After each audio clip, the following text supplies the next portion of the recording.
지금 부른다고 얘기한 것처럼 가능성이 있다는 이야기입니다.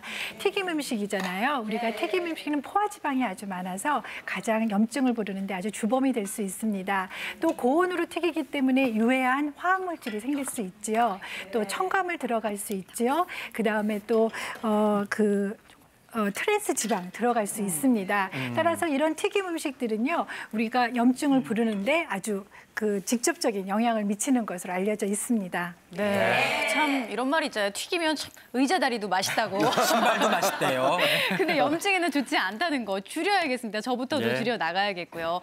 다음에 염증을 부르는 식품은요. 이것도 참 의외였습니다. 요거 한번 열어볼게요, 제가 가서. 뭘까? 바로 갈변된 사과예요. 네, 깎아놓으면 금방 이렇게 되거든요. 네, 갈변된 사과를 드시지는 않겠지만요. 좀 걱정스러워서 말씀드리고 싶습니다. 사실은 산화적으로 일어나는 자연스러운 현상이에요. 깎아놨을 경우에. 그렇지만 자연스러운 산화 현상이긴 하지만 영양소도 파괴되고 맛도 떨어지지요. 염증이랑 관련된 부분은요. 저렇게 갈변된 부분에서 활성산소가 만들어질 수 있고요. 또 미생물들이 생길 수 있는 유해 환경이 생길 수 있기 때문에 염증을 부를 수 있는 가능성이 있다고 생각하시면 됩니다. 네. 저도 이제 갈변되는 거가 아까워가지고 좀 찾아봤더니 이 설탕물이나 식초물에 한 30초만 담궜다가 밀폐 용기에 넣으면은 갈변을 좀 막을 수 있다고 하는데 그거보다 더 중요한 거는 껍질째 드시는 게 영양이 더 좋다는 거 권해드리고요. 다음 요것도 염증을 부르는 식품인데 아마 오늘 아침에도 드셨을걸요? 일상적으로 먹는 거예요, 이것도. 빵, 국수. 이런 게 그렇다고요. 우리가 정제된 밀가루, 또 우리가 글루텐이라고 해서 밀가루 안에 들어있는 단백질 성분들이 이유 없이 배가 아프고 검사에도 결과가 안 나와서 글루텐이 없는 걸 드시면 좋겠습니다 하는 그 단백질 등 글루텐 자체도 염증을 일으킬 수 있습니다. 또 뿐만 아니라 이 탄수화물 덩어리잖아요. 정제된 밀가루로 만든 국수나 빵을 많이 드시면 비만의 원인이 되고 그걸로 염증 수치가 올라갈 수 있습니다. 뭐 딱 끊는 것까지는 아니더라도 너무 많이 드시는 거는 염증을 불러올 수도 있으니까 조절하시길 바라고요.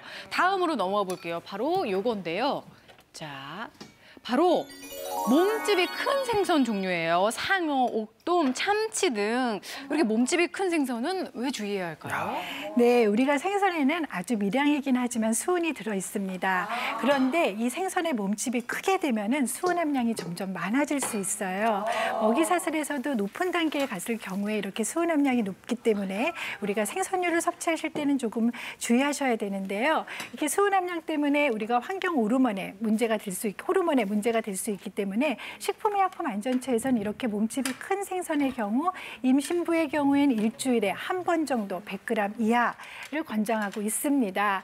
따라서 수은이나 다이옥신 같이 이런 환경 호르몬이 문제가 될 수 있기 때문에 임신, 수유부 또 어린이와 유아인 경우에는 이렇게 몸집이 큰 생선을 섭취하는 것에 주의를 기울이셔야 합니다. 네. 자, 그러면 큰 생선만 주의해야 되느냐? 육고기는 괜찮을까?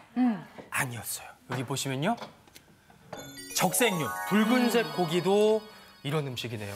네, 국제암연구소에서는 우리가 가공육이라고 해서 이렇게 캔이나 깡통에 들어있는 거를 클래스 1, 가장 위험한 거, 그리고 적색육도 클래스 2A로 했습니다. 사실 적색육은 영양학적으로 어르신들이 손바닥 정도는 일주일에 한 번에 두 번은 꼭 드셔야 되기도 하지만 우리가 가공할 때 구울 때 나오는 그 벤조피린이라는 것이 발암물질인 거 많이 알려져 있죠.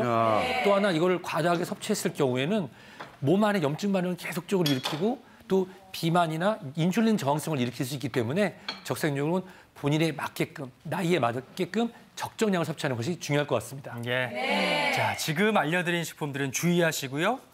이제 열어드릴 거는 드셔야 되는 건데 마지막 항염 식품 뭐가 있을까 궁금하시죠? 아직 안 열고요. 일단은 보여드릴게요. 액체로 된 금이라고 합니다. 혈관 염증을 깨끗하게 닦아주는 슈퍼기름. 이제 열어드릴게요. 궁금하시죠? 뭘까? 생들기름이에요. 네, 우리가 혈관 건강에도 도움이 되고요. 염증을 예방하는 데 도움이 되는 오메가3 지방산입니다. 예, 오메가3 지방산은 불포화 지방산으로 필수 지방산이에요. 필수 지방산인 이유는요. 체내에서 합성이 되지 않기 때문에 꼭 식품으로 섭취해야 되는 중요한 거를 기억해 주셔야 됩니다. 이 오메가3 지방산은요. 세포막을 만들 뿐만이 아니라 우리가 혈관의 혈전을 용해하는 등의 염증 예방에 도움이 되는 것으로 알려져 있습니다.